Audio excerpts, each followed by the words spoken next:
Hello, everyone. Thank you for joining us for a live chat on optimizing procurement by embracing digital transformation. I am Brian DeLuca, one of your hosts, along with Nicoletta Mino, and we're super excited to be here today. We're going to kick this off this live chat in 1 minute. Remember, this is a live chat, so at the bottom of your screen, you'll see a Q&A tab. Please ask your questions there to the panel. We're going to try to answer as many as we can. Also, we would like to thank Digi-Key for sponsoring this live chat. Everyone who registered for today's chat will receive a great ebook from Digi-Key, Demystifying Digital Transformation for Procurement. And now to Nicolette. Hi guys, I'm Nicolette, and let's meet our panelists. Thank you for joining us today. We are joined by Mike Rankins and Margaret Cunha. They are Regional Supply Chain Solutions Directors over at Digi-Key Electronics. And we are also here with Kara Knott. She is a quote analyst from Prime EMS. Hi guys, thank you so much for being on the panel. Hi Nicolette. Good morning. And we are going to kick off this discussion with a pretty general question about the digital transformation. And really, what does digital transformation mean to each of you in terms of procurement and supply chain solutions? Margaret, I'll ask you to kick us off with that. Okay, perfect. For me, it's the simple piece of going from manual internal processes to a digital process and using a machine. That's cloud computing would be one example of a digital transformation. I think, I agree with that. And most of the time we look at it, as supply chain consultants, both Margaret and I, we go into customers and we talk about how to make their job quicker, easier, smoother. And digital is a nice natural progression, right, to that process as we start going down that road. And we've been down that road for a while with EDI, but obviously with the advent of a lot of the API technology that's out there these days, that's been a good change. So to go off of what Mike and Margaret said, I mean, they really hit the nail on the head for us on the customer side of things compared to them. It was moving from a manual process that involved a whole lot of spreadsheets to a much more streamlined system on a digital platform. Now, Mike, you mentioned we've been kind of dealing with this for a little bit. How far do you think we've come on the digital front? Oh, that's a great question. So, it's funny. We've been in it for at least 4 years. And I can even remember conversations back with Dave Doherty, the president of our company, saying he wants to go to, some type of digital engagement, a little bit more digital connectivity. And I would tell you that 2 years ago, we had I call it drinking from the fire hose, because you have a lot of early adopters, people that really wanted to get into it. They just like to try something new. And then in the last year or so, now we're starting to get to the people that we really have to show them, convince them that there's benefit to that. And I think that's probably where we're at now. We're probably at least 4 years in. And the other side of that too is you have to make sure with any solution, you have to make sure that other people can do it as well. I always say that as a consultant, if I'm giving you a solution that only one supplier can do, it's not a scalable solution. So you really have to make sure that, other people are involved, as much as that might pain us sometimes to say, I've got another distributor involved and they can do it, right? So we're talking about solutions, but let's back up for a second and let's talk about the challenges, and I'd like to hear from all of you, because really on the customer side, as well as you, Mike and Margaret, what pain points are you hearing from procurement professionals that can be solved with some digital solutions? So I hear speed, right? We want data faster. And in the climate that we're in today, on demand, our own children are used to getting whatever they want in a minute. They can watch whatever, they don't have to wait for Saturday morning cartoons. They can watch whatever they want, whenever they want. That's the new generation. They're getting more and more used to it. So speed, I think, is the biggest piece, and having that digitization gives you data faster, big data faster. If you have big data analytics faster, you can make decisions faster. And those who are adaptable and those who are willing to change, I think, are the ones who are going to survive the best. Yeah, Kara, jump in and talk to us a little bit about the quote process. How long did that, I think that's probably where you saw the biggest benefit. Sorry, Nicolette, I didn't mean to do your No, job. no, go for it. It's a live chat. It's a discussion, guys. Certainly on our side of things, it was a matter of resources and making sure that we're using those resources properly and in a timely manner at that. The number of quotes that we had coming in, the size of the quotes that we had coming in, the types of opportunities that we were seeing, we needed to be able to handle all of those things and well in a timely fashion. And the system that we were using was just bogging us down because I was using one spreadsheet, my labor people were using a different spreadsheet, and then my sales and program management teams were using additional spreadsheets that we all then conglomerated together on yet another spreadsheet. So being able to use a system like the API where all of it could be done together. I can take all of my information, marry it to all of their information, all in one place, really streamlined things for us and moved it along a lot quicker and took something that could potentially take weeks and brought it down to days. So is it besides the speed, right? The speed is important, but it's so what I'm hearing is also the control and the automation of it that really is a huge Absolutely. benefit. Hey, Kara, before we go deeper, one of the attendees would like you to kind of talk a little bit about your role and your company. Sure. The company I work for is Prime EMS. We are located just outside of Atlanta, Georgia. We are a contract manufacturer of circuit boards. And my role as quote analyst is I deal specifically with the materials side of things. So when we have a customer who comes to us and says, hey, I have this project, I need to get information about building it, I get sent the bill of materials and then go out and figure out on a material side how much that's all going to cost, how long it's going to take us to get the materials, if there's any kind of special requirements, and all of the fun details that go into all of that. I do have a counterpart who handles all of our labor side, so internally figures out just what's going to be needed to actually physically put these items together. And he and I work very closely on, hey, I'm going to need this. Can we add that into the price? Hey, what about that? And all of the idiosyncrasies that go into the actual build process. But my role specifically is dealing with the materials side of it and working with the distributors and vendors on maintaining and acquiring all of that. So we have kind of run through some of those challenges. Thank you, Kara, for sharing that.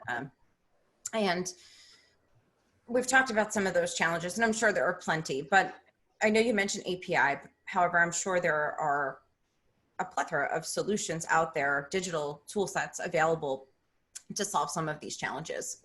Maybe we should talk a little bit about the various tools that are out there. Mike, go ahead. I see you nodding. You look like I was looking at Margaret. Go ahead. I was going to jump in. But you've been pretty quiet. Go ahead. No, it's good. I'm good with that. But listen, so, I mean, obviously from a digital prospect, you've got EDI, which is electronic data interchange. Most of the people that are on this call should not be new to what EDI is, but it's more of a standardized format of sending purchase orders, acknowledgements, what's on hand. It's very regimented because it's set by a standard. You're going to get the way the process is set up, you're going to get that. And then they have something else called what we call punch-out catalog.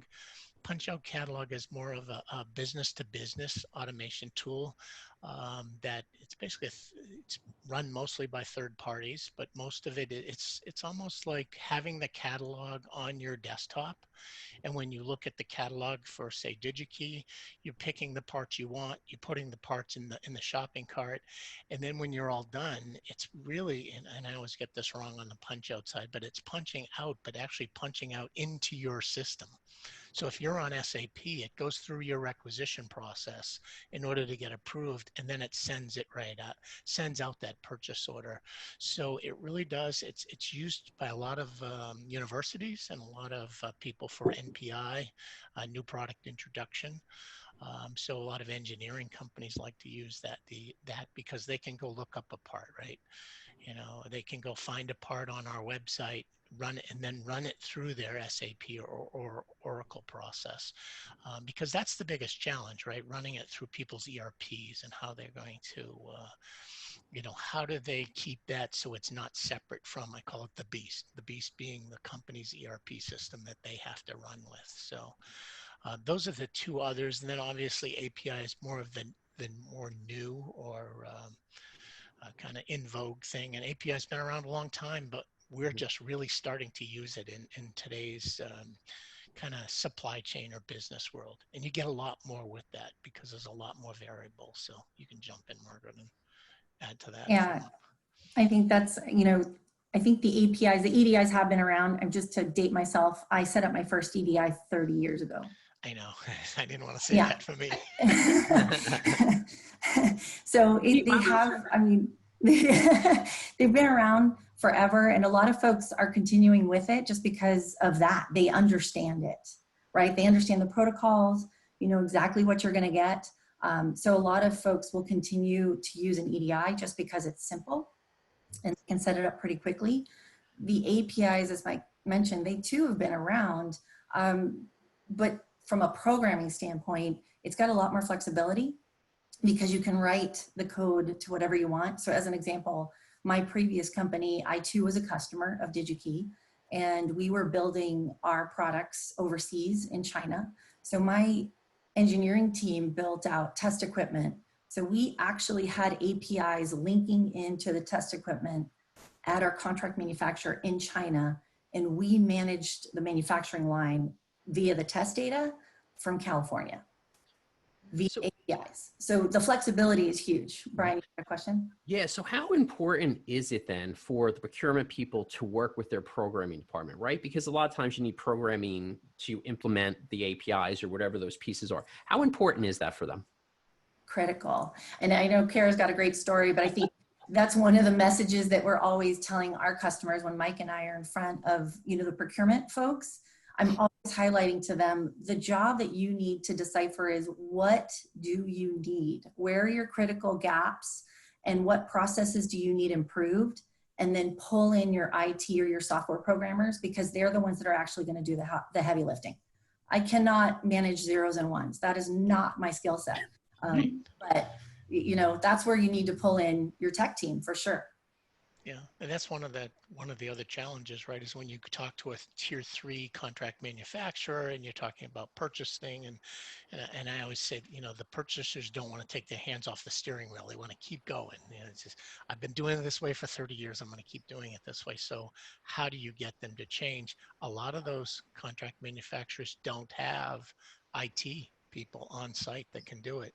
So that's why, you know, in the case of Kara, right, they may have IT people on site, but you can get a third party that's actually pretty good at this, and that they went down that path instead of creating their own APIs. They've got a company that's created it for them. So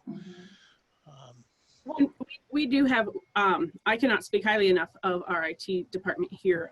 We have a guy who is just absolutely brilliant, and my actual husband refers to him as my work husband because we have become that close through this process. We migrated systems about 18 months ago or so. So a little under 2 years ago, we really started going down the process of figuring it all out and setting it all up, because there is a good deal of setup that goes into this. It's not necessarily a flip of a switch to move from system A to system B. And so our one program guy here, he and I have become incredibly close. And like I said, my actual husband refers to him as my work husband. His actual wife went out and bought us toilet paper at the beginning of everything that was going on because we weren't able to find any. And so having that kind of relationship, maybe not where the other person's spouse buys you toilet paper, but having a very good working relationship is beyond critical, so that you can express what it is you need, and then they can take it and run to set it all up. Like Mike mentioned, we are also working with another company who does a lot of this. They have a program that specifically does these APIs, and that is how they operate. And so a lot of that was also done for us, so that all we kind of had to do on some levels is plug and play. And really help simplify that migration for us during this process. You know, one thing I want to plug into kind of what Mike highlighted, you know, especially for procurement buyers, we get a little entrenched in doing our day-to-day, and we like it, right? The hunt, and it kind of excites you. But I think one of the biggest transitions with a digital platform is that your job doesn't go away. Your job changes. It becomes more strategic. Yes. Customer out in California that was a big push in APIs, and his team's actually grown. His procurement team within the first, I want to say the first 7 to 9 months, and granted, they're a contract manufacturer with quick turn ability, so they do a lot of proto builds quickly, very high content, but they probably released over 10,000 purchase orders to us in a 7 to 9 month time span with no human touch. So algorithmically, his API is set so that when they come into our system, they are looking for who has availability, what is the best price. If A and B equals C, then release a purchase order. So having all of that machine to machine doing the heavy lifting has now allowed his buyers some of the flexibility, because now they're not walking into an ERP or an MRP readout that says I have to touch 1,000 line items. Now it may only be 200, but they're the critical exceptions that the team really has to focus in on. Well, it highlights the fun part of the job, that Exactly. those 200 lines are the hunt, as Margaret put it, so that all of the little stuff that you're like, oh, I didn't really want to have to focus on this, you don't have to. You can concentrate on the fun part of the job. Yeah. So with companies, you know, sometimes it's hard to get the resources, right? Because these are resources. And how does, you know, you talked about a little bit of how it makes the job more strategic, right? So how do procurement people sort of go, okay, if I take this, how do I, you know, we talked about shortening the, you know, automating some of it, right? But how do you make it where it makes it more efficient for the companies, right? If they're using these APIs, is it easier to save money when you're looking for those components and things like that, when you get the data? Yes. Yeah, I don't And know Mike, what's about. Yeah, I'm trying to decipher the Well, question. it certainly because- saves the money on the human Right. touch aspect of it, you know, Right. that you're not worried about how much are you putting into the resource to actually, I mean, on our side, every time I or any of my counterparts touch something, there is a cost to that. Mhm. And so being able to eliminate the touching of the little things that don't equal how much it costs for me to touch it, you're certainly streamlining those costs there. Yeah, I think that's a great word, because it's streamlining. And we're not typically, Brian, we're not talking right to the buyer, right? Because they're Right. not thinking that, unfortunately, they're not thinking that strategic, because they are down and making sure they do what they have to do every day. You're really trying to find that person that's looking strategically across the organization and say, how do I make my company more streamlined? And how do I make it so it's quicker and easier, faster? So the ROI of it has to be gained there. People have to see that there's ROI as far as, hey, I'm going to be able to get this stuff and more orders faster, but it's not necessarily going to let people go, because they need those people to be strategic.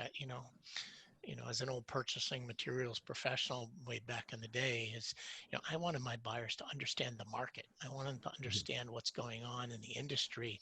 I didn't, if they were just going to be placing and chasing, we could get a clerk to do that. So we have to make sure that you do the right things, and you find ways for people to do that. You get the senior executives and push down on those types of processes, because that's how you're going to get people to adopt the things they can do. I mean, we started talking a little bit about solutions.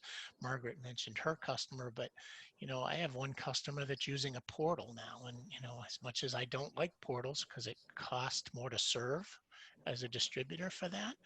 However, this company is actually taking API hooks from the cloud down to us, getting the information and pushing it back up and saying, okay, if, to Margaret's point, if A and B equals C, place the purchase order, Right. so that people aren't actually logging onto the portal, doing all of that stuff manually. It's now being done electronically. So every company that's out there and anybody that's listening there's 1,000 ways to use some of this digital technology, and you have to figure out what's good for you and how it'll make it work for you.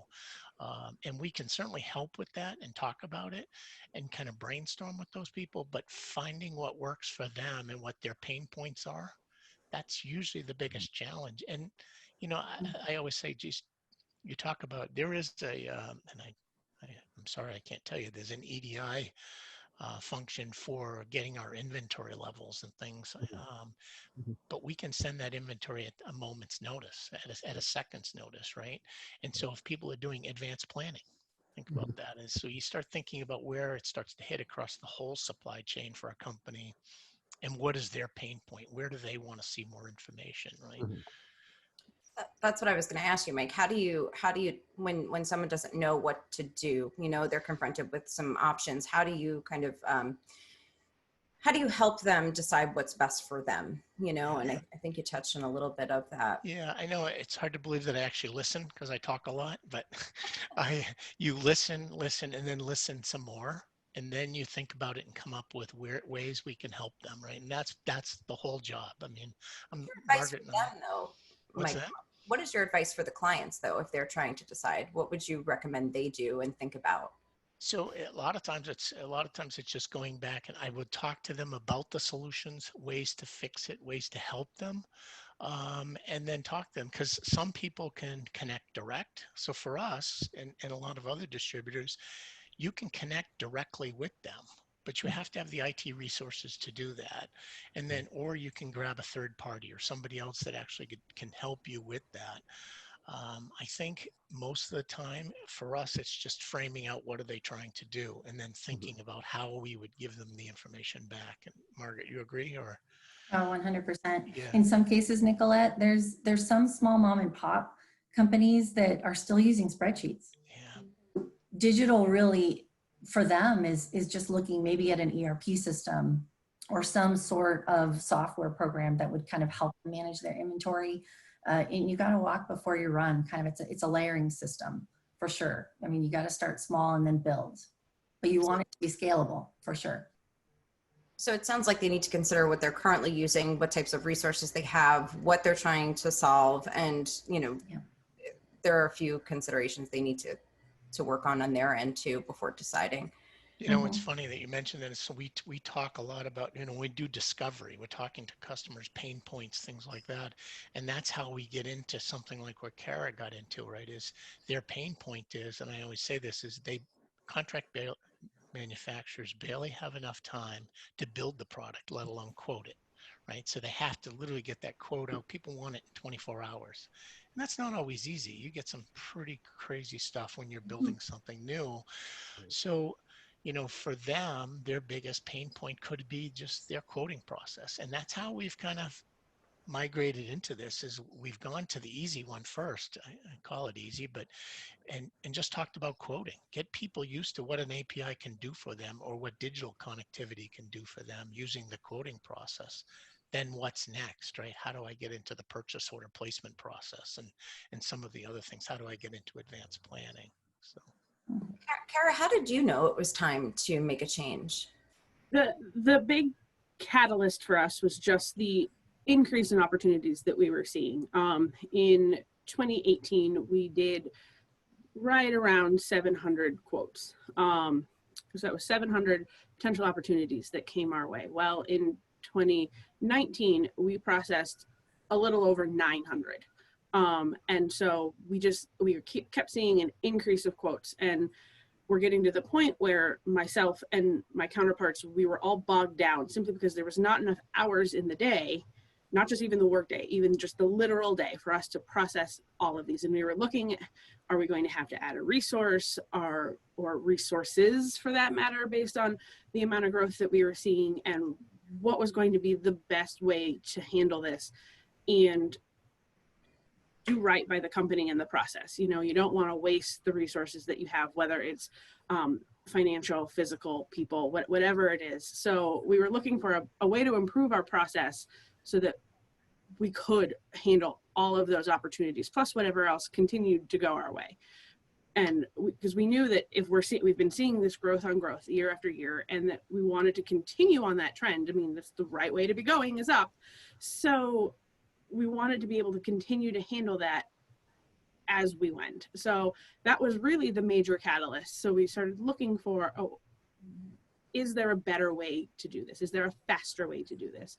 So we looked specifically at the kind of quotes that we were handling, the different products that were out there on the market for us to be able to handle this. And that is how we settled where we did. How did you make the decision that this was the solution? Were there other solutions you were looking at as well? There were a couple. I had done my research on this for a little while before the rest of the company even kind of started talking about this. I've been in this industry for a good while. I have a family history of this industry, so I've known about a lot of what's going on in it for a while. It's been dinner conversation, frankly, since I was a child. So I knew what was out there, so I started to do my own research. So when others in the company started talking about it, I raised my hand and said, I have a solution proposal, and we took it from there. And a big part of the system that we landed on, the reason we chose it is because it did handle everything, not only me for materials, but our labor and program management side as well, that we can all use one system to once again streamline that process for all of us. You know, I was wondering, what does that process look like for you today then? You know, how have things changed for you personally? In a lot of ways, it's the same process. I get a bill of materials, I send it out for pricing, I get it back, I work my magic, I send it off to my program management team. So when you're looking at it from 10,000 feet, it's the same. But when I get into the nitty gritty, that's where it changes. Mm-hmm. Every opportunity is different. It's going to depend on the quantity, the customer, how fast they want it.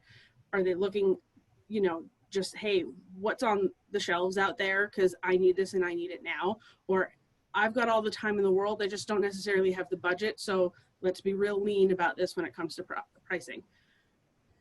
There are 101 different factors that can go into this. So those are all the different things that I have to look at each opportunity.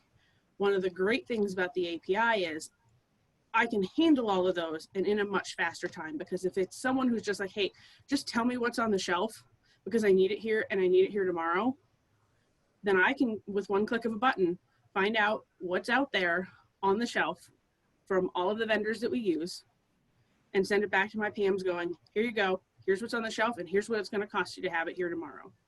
But it also gives me the flexibility to play with, okay, I want this part sooner. Yeah, I can wait 6 months for that.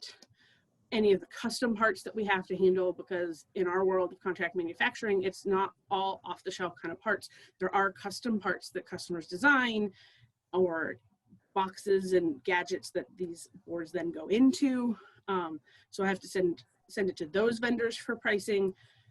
And so this system also allows that to happen as well. So it's a wide range, but I can do it all in one place and have the flexibility to play around depending on which way I need to go. Before, it was all manual on a spreadsheet. So if someone said, hey, I need it here and I need it now, how fast can you get it here? What's on the shelf? I had to go look at every part individually myself. Oh, and depending on how big a bomb was, that could take me all day. Now it takes me seconds. Wow. So back to sort of the question earlier, you know, where we were talking about, you had mentioned a lot of variables in there, right? You know, whether it's quantity, whether it's pricing, things like that. So how has it created flexibility in that, where you're able to do that? Has it, you know, is that helping you out with the flexibility where you're going and you're automating that data? Like, this is where I could get 10,000 of this part. This is where I could get it for this price. Is that what you're looking at with some of the automation, Kara? Some of them, yeah. So in our current process, I get a bomb. The first thing I do is I run the API. So it goes out and it finds out all of the off-the-shelf pricing and stock levels for everything. I then review that data that got sent back to me and figure out where the meat of the data is. In electronic components, you have stuff that's 0.00 nothing, and you've got stuff that can be thousands and thousands of dollars per part. So it is a wide range when it comes to costs. And there's always a sweet spot in a BOM, and every BOM is different. Sometimes that sweet spot's $1, sometimes it's 50 cents, sometimes it's 5 cents.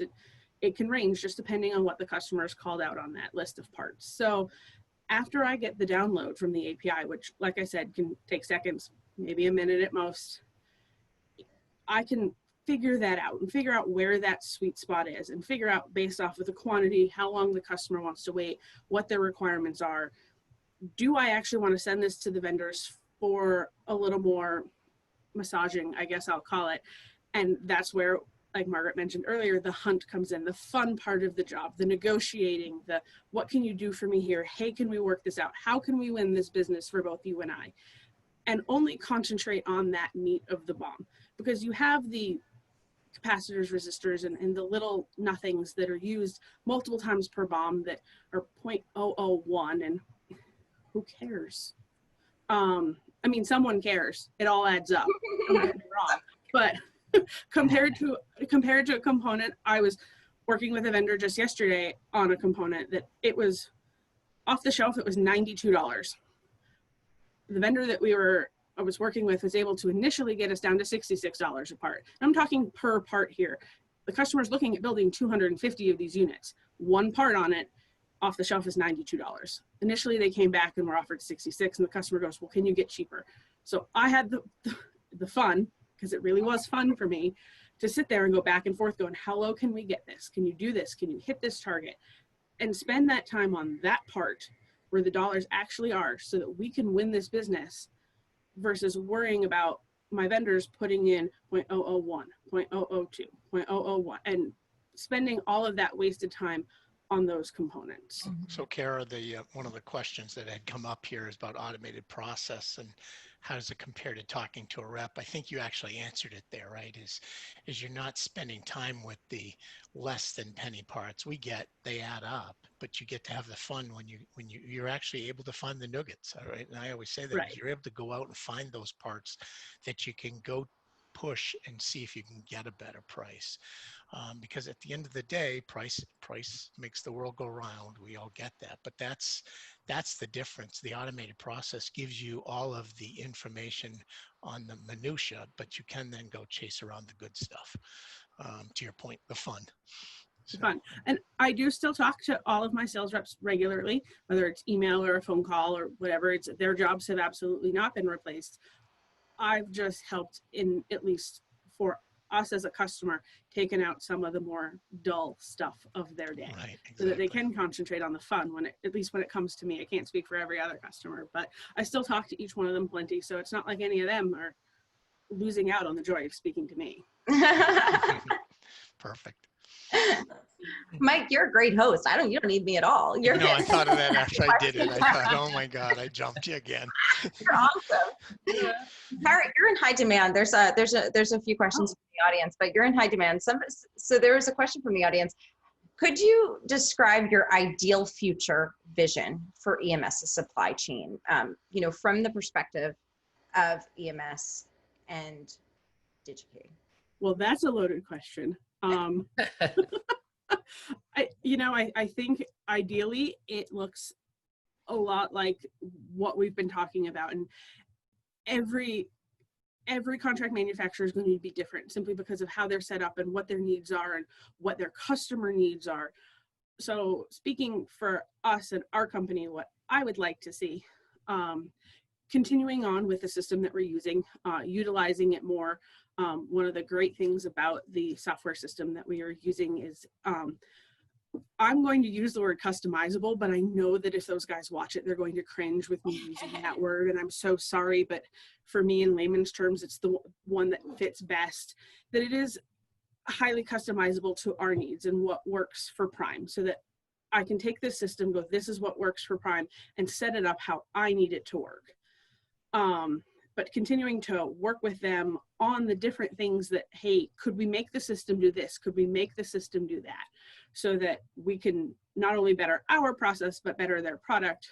But then integrating it with our ERP system. That's not something that we currently do. And that's something that I would really like to see for us personally as our next step. And I think that as a whole, as an industry, that's ultimately where I would like to see it. That, you know, as we've been talking about, we can take out the dull day-to-day stuff that a buyer does not want to waste their time on. They don't want to sit there and have to cut purchase orders that might have 100 line items on it, but is a grand total of $50. Nobody wants to do that. That's not the fun part of this. The fun part is getting the $92 part for $56, like I was working on yesterday. Mm-hmm. That's the kind of stuff. So if we can take the day-to-day grind, so to speak, out of it and take the overworkingness off of the buyers, because if anyone's familiar with a contract manufacturer, buying is not always an easy job. It's funny when I tell people that I'm a buyer or I was a buyer. Oh, you shop all day long.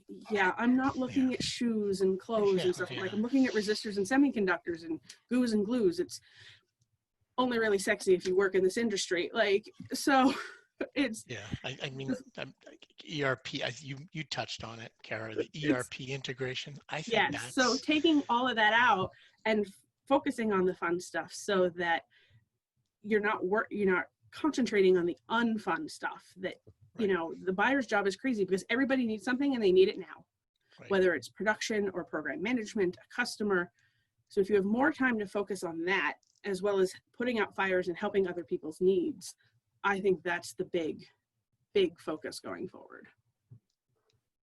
So we mentioned ERPs. We have a question from the audience. What percentage of tier 3 contract manufacturers have an integrated process to automatically upload POs from the quoting tool into their ERP system, and how costly is it? So I'll jump that one quick, but you know, we're talking to tier 3, 4, and 5 people, right? It's not just tier 3s, but for us to guess, and that's all it would be, is a guess, because like I said, I think I started that early, is we have a lot of people that wanted to adopt early. And do some of the things into their ERP, and we have examples of that we can share, but as we get into ERP integration, that's where the rubber starts to hit the road. Who wants to do it? We're just finding out now that certain ERP systems already have a module in it that actually allow for, say, API automation, right? So how do we jump into that? And I really think and that's probably the biggest reason for this call, is to talk about how do we get more people involved to jump in and talk about ERP integration, because that's the big Megillah right there, is how do you get it so that it's coming from their system. I always want to say digital isn't placing an order online and then turning around and placing that same order on your ERP, because that's their slave.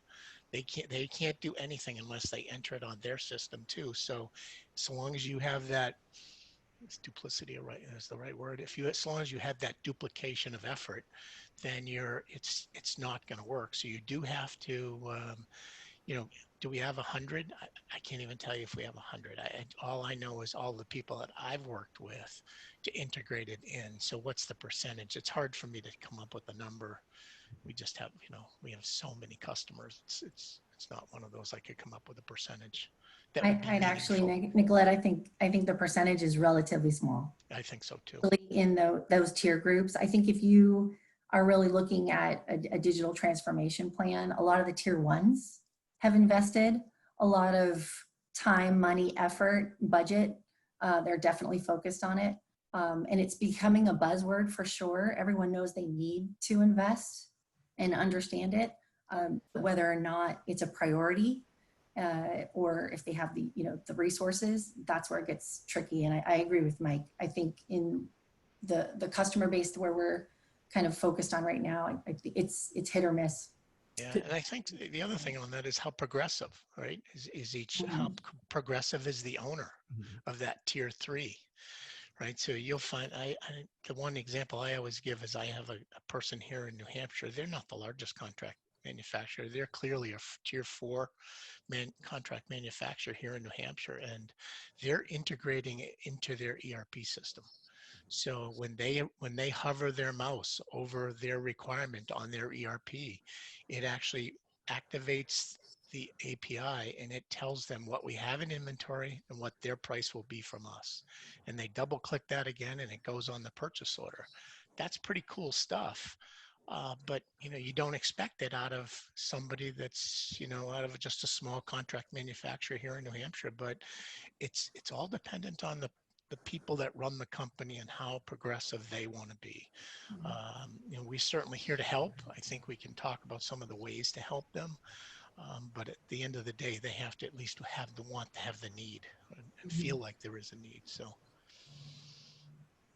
So beyond price and speed, what would you say is the impact on assurance of supply? We have another question from the audience around this.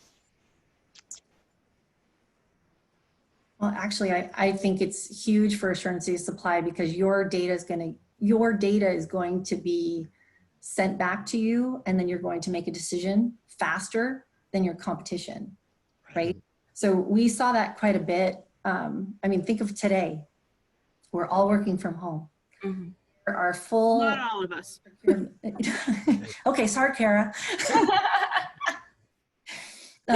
Most of my customers, especially from a procurement standpoint, are all working out of their houses. So if you're still working with paper and you need scanners and fax, you're slow. That's what I'm doing, guys. Sorry. Yeah. Really hate paper. Really, really hate paper. So. Yeah, I mean, the assurance of supply, it's, like I said, at a moment's notice, you can see what you have in inventory at any given time. That's the best way to describe how it would help from an assurance of supply standpoint. I mean, going off of that, we are a fast moving business, and at any given time, it is just a snapshot in time. However, it is a significantly more accurate snapshot, I think, using these processes than it would be going, oh, well, let me manually go out to the website, because if the website hasn't been refreshed in the last 5 minutes since somebody replaced an order versus the real-time data actually talking to the machines, then you're like, oh, well, hey, there's 1 million pieces on the shelf. I'm good. Right. And any buyer in this business knows that that's not always the case. Right. So it's a lot more of an accurate snapshot with this than it would be otherwise through a manual process. We have a customer that they wanted to have a standardized scheme of how they put their part number description into the system.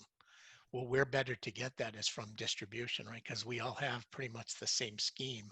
So they would take they created an API where they pulled that information from us, and they were getting a description in the field and taking that description, and then they were loading it up into their system. The same goes for lead times. You can update your lead times every day if you want, because you're going to send it out to people. And again, it could be as of that minute. If you have anything you really want to find out about, you certainly can create the API to do that. So it takes the human error element out, right? Yeah. As long as you have clean data, I mean, I preface clean data, Yes. The system is going to look for that specific part number and that specific program that you've given it. So it does take a little bit of that human error element out. Absolutely. So we have another question from a user around data, and what they ask is, does the increased automation give you increased visibility into the data? What type of reporting do you get, and what type of reporting would you like to see? So basically they're asking, is there more visibility, and how does the reporting work when it's automated? So I would think that, because I'm going to go back to Mike's earlier statement, and actually what Kara kind of spent some time on as well. If you have an internal ERP system, you're going to want to utilize your ERP system as much as possible, especially if it's an SAP or an Oracle, which is a powerhouse. Their functionality and their reporting structures are immense. So if you can actually go out and get data from all of your distribution supplier partners and pull that back into your ERP system, you can see whatever data you want to see. What do you want to see? I mean, as a buyer, as a procurement professional, I wanted to understand, where's my availability? What's my lowest price point? Where are these parts manufactured, right? Especially in the case of a pandemic, If I'm getting 90% of my material from China and all of a sudden China shuts down, I'm hosed. So understanding your total supply channel based on your commodity families and your manufacturers, I think you want to understand that chain as much as possible. Kara, there's another question for you, actually. I told you were in high demand today. How many suppliers are you seeing set up digital integrations like the ones you've described? So on our end, every major distributor of electronic components is available for API. Not all of them do it at the same level, but I'm able to get the information, at least basic information, off of their websites via the system that we're using in the APIs. Like I said, some do it better than others, and I'm able to get the more specific pricing, whether it's customer based or based off our relationship, whatever the details may be, via those APIs, where some of it is simply just the advertised off the shelf pricing, but it's every major distributor of electronic components, and then even some much smaller ones.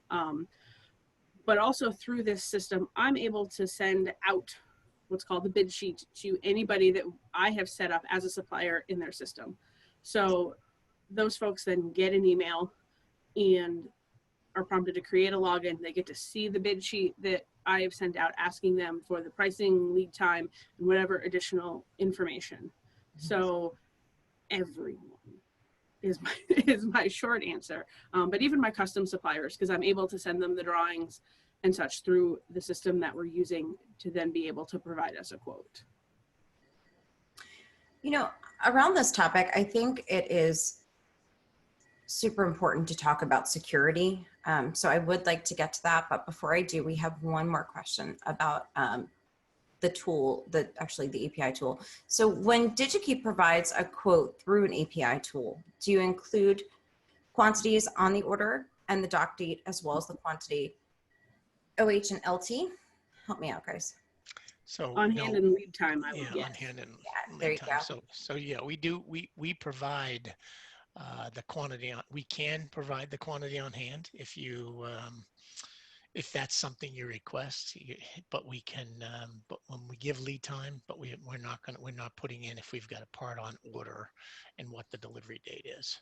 So and we should make sure we ground ourselves. This Tara's using a third-party tool, and they've created that information inside of the third-party tool that they've already created all the API hooks into us. So that way, it's probably something that people have asked the third-party tool to work on.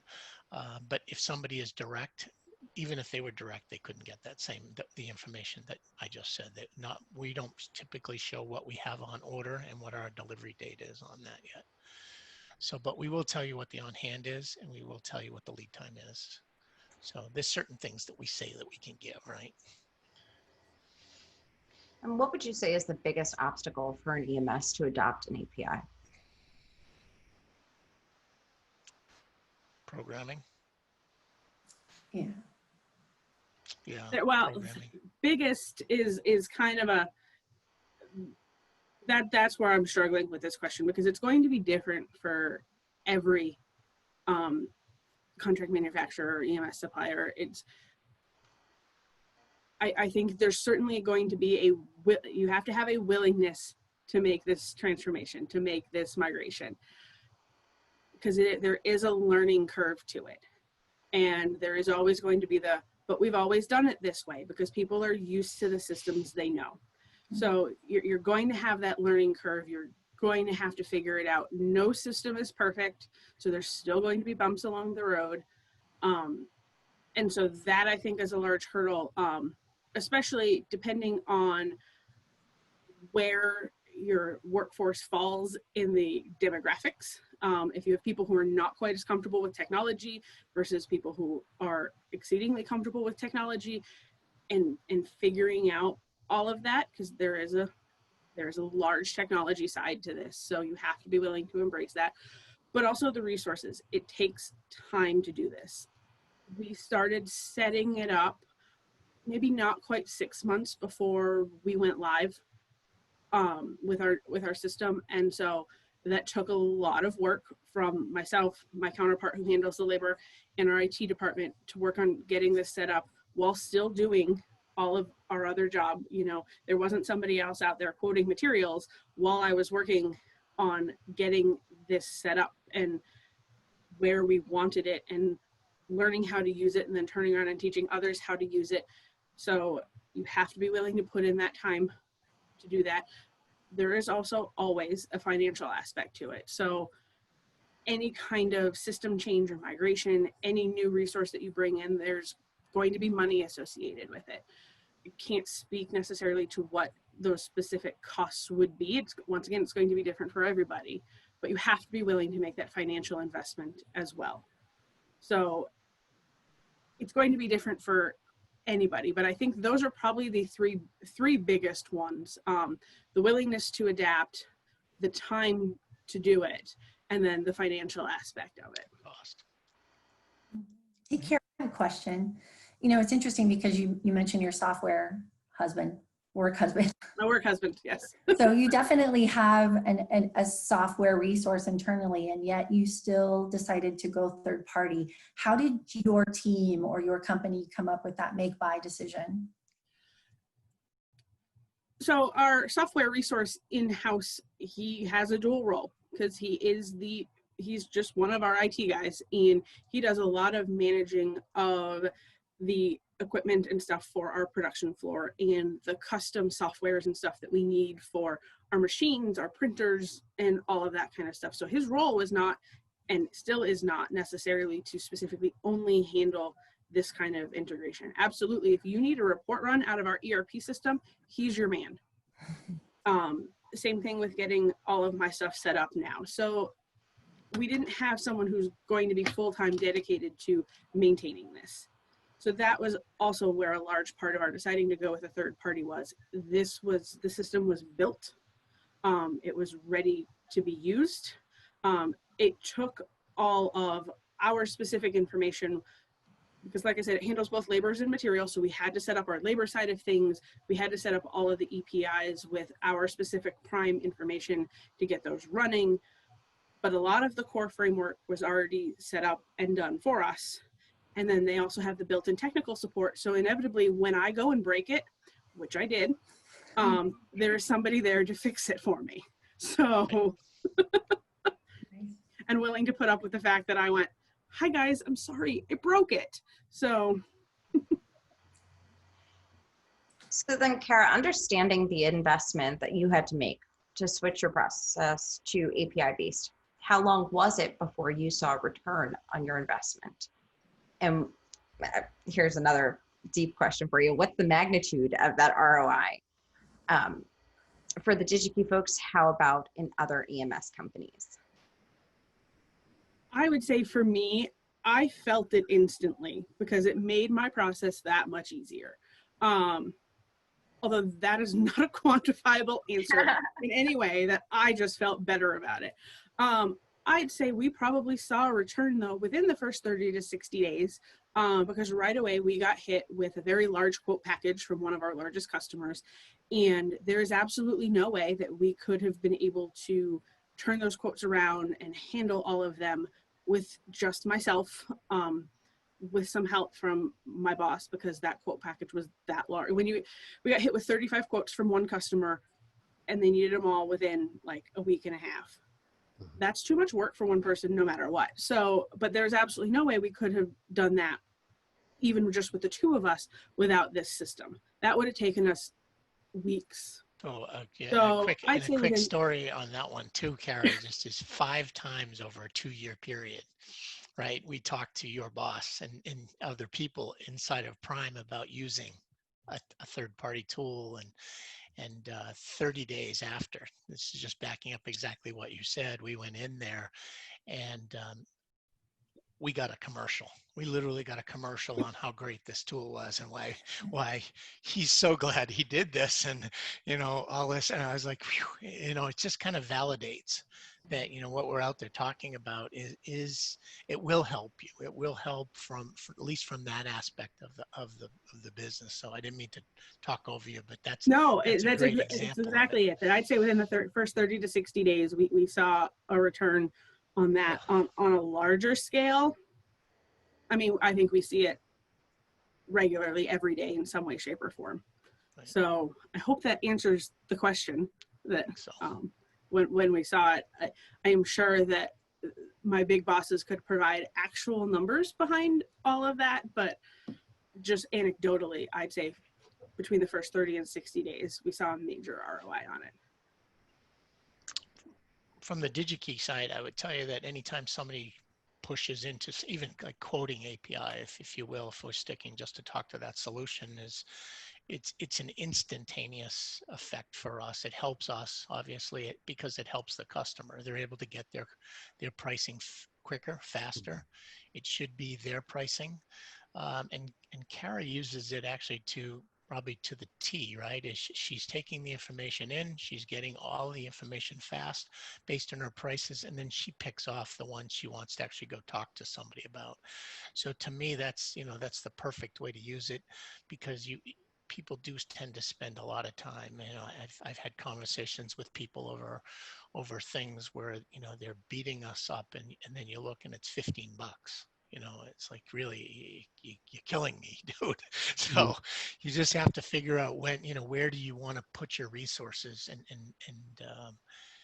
get the information back. And, you know, when you start thinking about this type of process with NPI, right, and new product introduction, is I'm a firm believer in people with NPI, and Margaret's customer will say the same thing, is they want material. They're not even thinking about price. They just want to know that you have the material. They'd like to have the best price, and so we offer up the best price that we can, but they're ordering 4 resistors, and so they just want to know that they can get them. Right. And so most of the time it's like this has saved their life more than once. So. And Nicolette, just a caveat to, on the website, Digi-Key's website, via the API, there's actually an ROI calculator that because Kara makes a really valid point. We don't know every individual EMS's labor cost, overhead, right? You need to understand your own cost structure for you to really decipher whether or not there's going to be a return on investment. So we did a very simplistic, it's on the website. That way you can populate in your own numbers, and then you can kind of decide what the ROI looks like for your individual company. So what are some of the best ways for this is a question from the audience, what are some of the best ways for someone to get started with adopting the API? Without diving in fully. Without diving in fully, yes. And I know we're hitting the top of the hour, but Brian and I were on the same thought line. This is really important. Yeah, I think it depends on what you consider diving in fully. Once again, loaded question. Go in the whole leg and jumping in, right? Every company is different, so that's going to be. I can only speak for us in my experience, but starting with the quoting process, I think is the easiest place to start, and just have whoever is handling that portion of it for you adopt a system. There are a number of systems out there that can take you down this road. I am a major champion of the one that we use, and will gladly sing their praises if anyone wants, you know, for me to turn into a commercial about it. But it, you know, taking that on right there and just saving the time off of whoever is handling your quotes, I would say is a major time saver and a very good use of your resources, because when you're getting those quotes out faster, it then gets them back to the customer faster, who will hopefully make a decision faster, and then it all rolls downhill from there. Yeah, I mean, I'll jump in on that. I think quoting, price and availability, those are all gateway API drugs, if you will. So it's a good way to get you in. You get to see the power and the speed when you start thinking about price and availability APIs. You know, that then will lead you down that trail as, hey, can I do an ordering API? Can I do, you know, product information APIs? so there's a host of them. We have them all out on our webpage about what APIs we have available. You certainly can, in most companies, especially in distribution, they all have API web pages as well. You can see there. Again, I'm going to go back to what I said earlier, right? Is no, just because we offer it, we need to make sure there's a solution scalable to everyone, and the people on here are dealing with everyone. So we want to make sure we talk about that as well. But it's not a commercial one way or the other. It's more about the fact that there are a lot of other API opportunities and ways to connect via digital connectivity with Digi-Key and other companies that are out there. So I think I'll go with the gateway, P&A, price and availability. That's always the first one that people jump on first. But once they see the automation, they want to dig in further. So Margaret, before we wrap up, is there anything you want to add to that? No, they both hit it out of the park. I would agree. Yeah, start with price. Mm-hmm. And also, don't forget, there in the ebook that we're going to be sending out, Digi-Key will be sending out after this webinar, there will be a worksheet that can walk you through that first step. So be sure to look out for that as well. And thank you everyone for joining us today. We'd like to thank our panelists for all sharing all their knowledge, as well as Digi-Key for sponsoring this live chat. And like Nicolette said, keep an eye out for that ebook that's going to be coming your way. Have a great day, everyone.